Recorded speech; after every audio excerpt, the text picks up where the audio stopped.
মেয়েদের মধ্যে দেখতে পাই সেটা হচ্ছে পিসিওডি। পিসিওডি বা পিসিওএস, যেটা সবথেকে মেইন কারণ আছে যেটার জন্য কনসিভ করতে পারছে না। এটা সত্যি এখন কিন্তু ইনরেগুলার পিরিয়ড। এটা দেখলে কিন্তু বোঝা যায় যে এক্সট্রা টিপস যেগুলো হচ্ছে যে যখন তোমরা কনসিভ করবে, আগেও আমি ট্রাই করেছিলাম, সত্যি বলতে ফলাফল আমি পেয়েছি। পিসিওডি থাকাকালীন ওটা নমস্কার সবাইকে, আরেকটি নতুন ভিডিওতে তোমরা সবাই কেমন আছো সেটা অবশ্যই বলো। আমি আগের থেকে অনেক ভালো আছি। তো আজকের ভিডিওতে তোমাদের সঙ্গে একটা বিষয় নিয়ে কথা বলতে এসেছি, সেটা হচ্ছে কি যারা যারা 2025-এ মা হতে চাইছো বা যাদের অনেকবার 1 থেকে 2 বারের বেশি মিসক্যারেজ হয়ে গেছে, এবং কি যারা যারা মা একদম মানে ভীষণভাবে হতে চাইছো যে আমি ডেসপারেট হয়ে গেছি এখন মা হওয়ার জন্য, এরকম ধরনের সিচুয়েশন যাদের এসে পড়েছে তাদের সঙ্গেই আজকের বিষয়টা। প্রথমত জানা দরকার যে কনসিভ কেন করতে পারছো না। কনসিভ না করার পেছনে কিন্তু অনেকগুলো কারণ হতে পারে, যেরকম তোমার ডেলি রুটিন কেমন, তোমার হেলথ কেমন, তোমার হেলথে কি কি প্রবলেম আছে, সেগুলো কোন ধরনের কেমন প্রবলেম, তার জন্য তুমি মেডিসিন খাচ্ছ কিনা, ডাক্তারের কাছে কনসাল্ট করেছো কিনা, হাজব্যান্ডের স্পার্ম কাউন্ট কেমন আছে, ব্লকেজ আছে কিনা, চকলেট সিস্ট আছে কিনা, নর্মাল সিস্ট আছে কিনা, এগুলো কিন্তু ভীষণ বদার করে থাকে। তো আমরা ম্যাক্সিমাম কারণ যেটা আর কি আমাদের মধ্যে দেখতে পাই, মেয়েদের মধ্যে দেখতে পাই, সেটা হচ্ছে পিসিওডি। পিসিওডি বা পিসিওএস, যেটা সবথেকে মেইন কারণ আছে যেটার জন্য কনসিভ করতে পারছে না। এটা সত্যি কথা যে পিসিওডি থাকলে কনসিভ করাটা ভীষণই মুশকিল হয়ে দাঁড়ায়, কিন্তু পিসিওডির ভিতরে কনসিভ না করাই ভালো। কেউ কেউ আছে যারা বলে পিসিওডির মধ্যে কনসিভ তারা নাকি করেছে। যেহেতু আমি আগে একটা ডাক্তার দেখাতাম, ওনাকে আমি জিজ্ঞাসা করেছিলাম পিসিওডি থাকলে কি কনসিভ করা যায়, তো উনি বলেছিল যায়।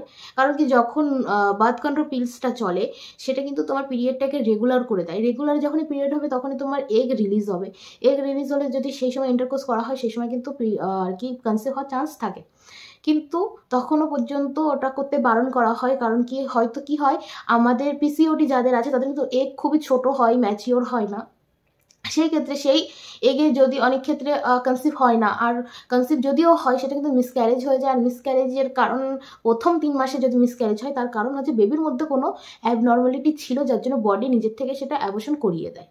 তো এই সব কারণের থেকেই হয় আমরা কনসিভ করতে পারি না। তো যাই হোক, তো যদি তোমার হরমোন ডিসব্যালেন্স হয়ে থাকে সেক্ষেত্রে তুমি বার্থ কন্ট্রোল পিলস যেটা তোমার ডাক্তার তোমাকে দিতে পারে সেটা তুমি ইউজ করতে পারো, খেতে পারো।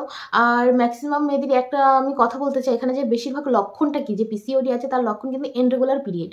এটা দেখলে কিন্তু বোঝা যায় যে হ্যাঁ আমার পিসিওডি আছে, ওয়েট খুব তাড়াতাড়ি বাড়বে আর কনসিভ করতে খুবই প্রবলেম হবে, করতে পারবে না আর কি। এই হচ্ছে মেইন। যদি আমাদের পিরিয়ডটা নর্মাল না হয় সেক্ষেত্রে কিন্তু কনসিভ করা ভীষণই কঠিন, আর হবেই না, কারণ কি এগে রিলিজ হচ্ছে না।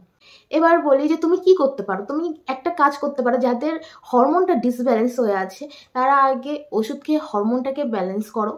তারপরে যাদের ব্লকেজ আছে, মানে টিউবের মধ্যে যাদের ব্লকেজ আছে তারা এইচএসজি করে তার কয়টা ব্লকেজ আছে বা কি করলে সেটা ঠিক হবে সেটা তুমি করতে পারো। যেরকম ব্লকেজ আমি যতদূর জানি যে ব্লকেজ কিন্তু ঠিক করা সম্ভব নয়।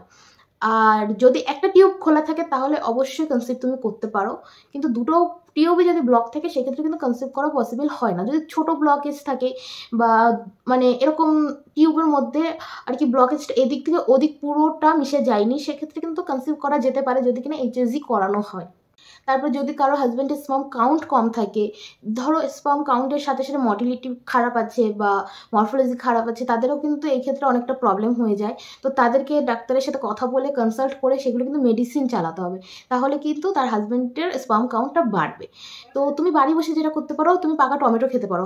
মানে নিজের হাজব্যান্ডকে যদি আর কি স্পার্ম কাউন্ট কম থাকে তাকে তুমি পাকা টমেটো খাওয়াতে পারো, ডিম খাওয়াতে পারো হাফ বয়েল, সিদ্ধ ভাজা যেভাবে হোক সিদ্ধ খাওয়ালে খুব ভালো হয়। যদি তুমি একটা ডাক্তার দেখিয়ে থাকো একটা বছর, প্রত্যেক ডেট টু ডেট তুমি ডাক্তারের কাছে গিয়েছো, তারপরেও কোনো প্রকার ফলাফল তুমি পাওনি, তাহলে বলবো অবশ্যই ডাক্তার পাল্টাও। তার পাশাপাশি তুমি কি করতে পারো, মেডিসিনের সাহায্য অবশ্যই নিতে হবে, না হলে এটা পসিবল হবে না।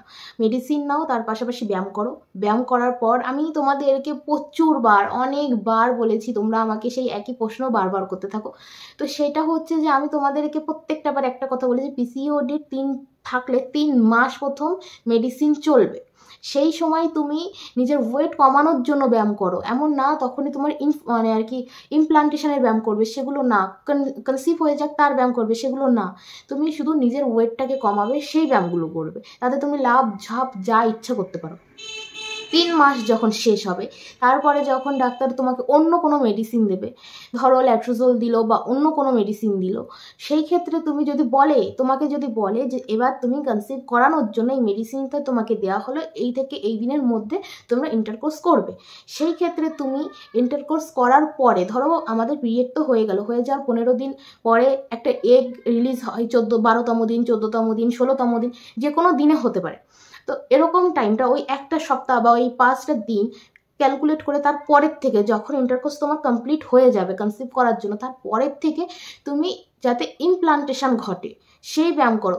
ধ্যান খুব ভালো, আমি বলেছিলাম যোগা করো, ধ্যান করো, মেডিটেশন, যে চোখ বন্ধ করে নিজেকে ফিল করো যে আমার বডি এই, আমি বডির মধ্যে দেখছি আমার এখানে স্পার্ম আছে, সেটা আমার এগের সঙ্গে মিলছে। পেটে হাত দিয়ে ফিল করো যে হ্যাঁ এটা এর সঙ্গে এখন মিলিত হচ্ছে, যার জন্য আমি কনসিভ করতে পারবো।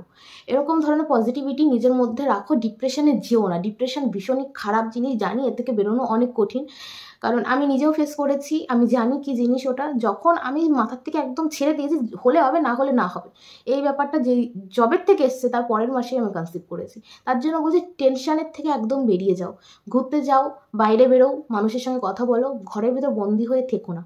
তো যেটা আমি বলছিলাম যে তোমাদের যেটা কনফিউশন হয় যে কবে থেকে ব্যায়াম শুরু করব, কবে থেকে কি করব, তো সেটাই বললাম। প্রথম 15 দিন পিরিয়ডের পর, পিরিয়ড কমপ্লিট হয়ে গেল, প্রথম যে 15 দিন, 12, 14, 16তম দিন, এখানে 5টা দিন তুমি ধরে রাখতে পারো। ওই 5 দিন ইন্টারকোর্স করার পরে তুমি ধ্যান করো, মেডিটেশন করো, যোগা করো। ওই পিসিওডি কমানোর জন্য, ওয়েট কমানোর জন্য যে ব্যায়ামগুলো করেছিলে সেগুলো বন্ধ করে দাও। তুমি তখন যোগা করো, যোগার সঙ্গে সঙ্গে ইমপ্লান্টেশন যাতে হয়ে যায় তার জন্য ধ্যান করো, সেই সময়টা হালকা হালকা কাজ করো। যদি হয়ে যায় তাহলে তো খুবই ভালো, আর সঙ্গে সঙ্গে যদি ল্যাট্রোজোল চলতে থাকে তাহলে আরও ভালো। আর দ্বিতীয়ত যেটা বলবো, যাদের ল্যাট্রোজোল চলছে বা যারা ল্যাট্রোজোল খাবে তাদেরকে বলবো যে ল্যাট্রোজোল ইউজ কী করে করবে। তুমি ল্যাট্রোজোল খাওয়ার পর তুমি ইন্টারকোর্স কখন করতে বলে, 12, 14, 16তম দিন। আর তোমার ল্যাট্রোজোলটা খেতে বলা হচ্ছে তোমার 2 দিনের থেকে, পিরিয়ডের হয়ে যাওয়ার হয়তো 2 থেকে 3 দিনের থেকে। আমি বলবো তোমার ডাক্তার যাই হোক যেটা হোক বলবে, তো আমি 3 দিনের থেকে খেয়েছিলাম। আগে যে ডাক্তারকে দেখাতাম উনি আমাকে 2 দিনের দিন খেতে বলেছিল, আর যাকে নেক্সট টাইম দেখিয়েছি সে আমাকে 3 দিনের দিন খেতে বলেছে। তো যাই হোক 2-3 দিন যেদিন থেকে খেতে বলবে খেও। তারপরে যখন ইন্টারকোর্স করবে তারপরের থেকে ধ্যান করো। যারা আর কি যেটা বললাম ল্যাট্রোজোল যারা খাচ্ছ এখন তারা ধ্যান করো, আর যারা পিসিওডি বার্থ কন্ট্রোল পিলস খাচ্ছ পিসিওডির জন্য তারা কিন্তু একটু হার্ডি ব্যায়াম করো যাতে ওয়েটটা কমে। আর যেটা বললাম আগে, যাদের ব্লকেজ আছে, 2টো টিউবই ব্লক করা, তাদের বলবো এই ক্ষেত্রে কিছু করা যায় না। যদি কিছু হয় তাহলে সেটা মিরাক্কেল, আর যদি একটা টিউব খোলা থাকে তাহলে অবশ্যই কনসিভ তুমি করতে পারো। আর হচ্ছে এবার তৃতীয়ত, যাদের হরমোনজনিত কোনো কারণ আছে, ধরো থাইরয়েড, সুগার, তারপর ইনসুলিন, এই সমস্ত ধরনের আর কি হরমোনের জন্য যে সমস্ত প্রবলেম হচ্ছে, পিসিওডি হরমোনের জন্য হয়, তাছাড়া বাড়তি আরও যেসব হরমোনের জন্য প্রবলেম হচ্ছে তাদেরকে বলবো তোমরা আগে ওষুধ খাও, ওষুধ খেয়ে হরমোনটাকে ব্যালেন্স করো, তারপরে চেষ্টা করো। আর যাদের থাইরয়েড আছে তাদেরকে বলবো যে দেখো 1 থেকে 11 পয়েন্ট থাইরয়েড হওয়া সেটা নর্মাল। এবার কনসিভ করানোর জন্য কিন্তু 4 পয়েন্ট থেকে 5 পয়েন্ট থাইরয়েড হওয়াটা উচিত। এর কমও না, এর বেশিও না। এর কম হলেও কনসিভ হবে না, এর বেশি হলেও কনসিভ হবে না, কিন্তু 12 পর্যন্ত নর্মাল। আর কিছু এক্সট্রা টিপস যেগুলো হচ্ছে যে যখন তোমরা কনসিভ করবে, আগেও বলেছি এখনও বলেছি, কোমরটাকে উঁচু করে রেখো, স্পার্ম বাইরে যাতে না বেরিয়ে যায়। আর বেরোলেও কোনো প্রবলেম নেই, ওটা যাওয়ার সেটা ভিতরে চলেই যাবে, সেটাকে কেউ আটকাতে পারবে না। আর তবুও তোমাদের স্যাটিসফ্যাকশানের জন্য বলবো যে একটু একটা পোজ দেখিয়েছিলাম ওটা ইউজ করতে পারো, কোমরটাকে উঁচু করে রাখতে পারো যাতে বেরিয়ে না যায়। অনেকেরই নালিশ ছিল যে বাইরে বেরিয়ে যায়, তো তখন তোমরা বাইরে কোনো প্রকার বাড়তি খাবার খেও না, প্যাকেট ফুড, জাঙ্ক ফুড এই সমস্ত খেও না, বাড়িতে খাও। আর হেলদি খাও খুবই ভালো। এখন শীতের সময় কমলা লেবু খুব পরিমাণে পেয়ে যাবে, পাকা টমেটো খুব পরিমাণে পেয়ে যাবে, লেবুও পেয়ে যাবে। এগুলো একটু বেশি খাও, মেয়েদের ক্ষেত্রে বলছি, এগুলো একটু বেশি খাও, তাহলে দেখবে সবটাই ঠিক হবে। দেখো তুমি একটা জিনিস দেখো, মেডিসিন চলছে, ব্যায়াম করছো, হেলদি খাবার খাচ্ছ, এগুলো যদি চলতে থাকে তাহলে তুমি কেন কনসিভ করতে পারবে না? অবশ্যই পারবে। একটু মন থেকে চেষ্টা করো, নিজের মধ্যে কি প্রবলেমটা আছে সেটা আর কি আইডেন্টিফাই করো যে এই প্রবলেম আমার হচ্ছে, এটার সাথে আমি যদি এটা করি তাহলে এই প্রবলেমটা সলভ হয়ে যাবে। তো এই সমস্ত জিনিস আমি তো তোমার দেহের মধ্যে ঢুকে তোমার প্রবলেমটা কি জানতে পারবো না, না? তো তার জন্য বলছি একটু নিজে আইডেন্টিফাই করো যে এই প্রবলেমটা হচ্ছে, তাহলে আমি হয়তো এটা করলে এটা ঠিক হয়ে যাবে। যেরকম পিসিওডি থাকলে লেবু খাও, থাইরয়েডের প্রবলেম থাকলে তাহলে ওষুধ খাও। তারপরে যদি তোমার মনে করছো যে সবই ঠিক আছে তবুও কেন হচ্ছে না, তাহলে বাইরের খাবারটা বন্ধ করে দাও। হাজব্যান্ডের যদি স্পার্ম কম থাকে কাউন্ট, তাহলে সেটাকে ডাক্তার দেখে সেটার কাউন্ট বাড়াতে হবে। এইগুলোই, ব্যাস, আর কিচ্ছু না। টেনশন নিও না, সব ঠিক হয়ে যাবে। আর আমি যখন কনসিভ করি তার আগে আমি কালীতলা, আমাদের এখানে বনগা কালীতলা আছে, সেখানে পুজো দিতে গিয়েছিলাম। তো সেখানে একজন আমাকে একটা কথা বলেছিল, তো যদি পারো তোমরা, আমি একটা শর্ট ভিডিও আপলোড করব, সেটা অবশ্যই দেখে নিও। এই ভিডিও যেদিন পাবে সেদিনকেই তোমরা একটা শর্ট ভিডিও পাবে, সেটা দেখো। সেখান থেকে বুঝতে পারবে যে আমি কি করেছিলাম। আমি বিশ্বাস করি না এসব, একজন আমাকে বলেছিল, বিশ্বাস করি না, কিন্তু তবুও আমি করে দেখেছিলাম, যে মানে দেয়ালে পিঠ ঠেকে গেলে যেরকম হয় আর কি, সবটাই তখন ভালো লাগে। তো ওরকমই অবস্থা। তো আমি ট্রাই করেছিলাম, সত্যি বলতে ফলাফল আমি পেয়েছি।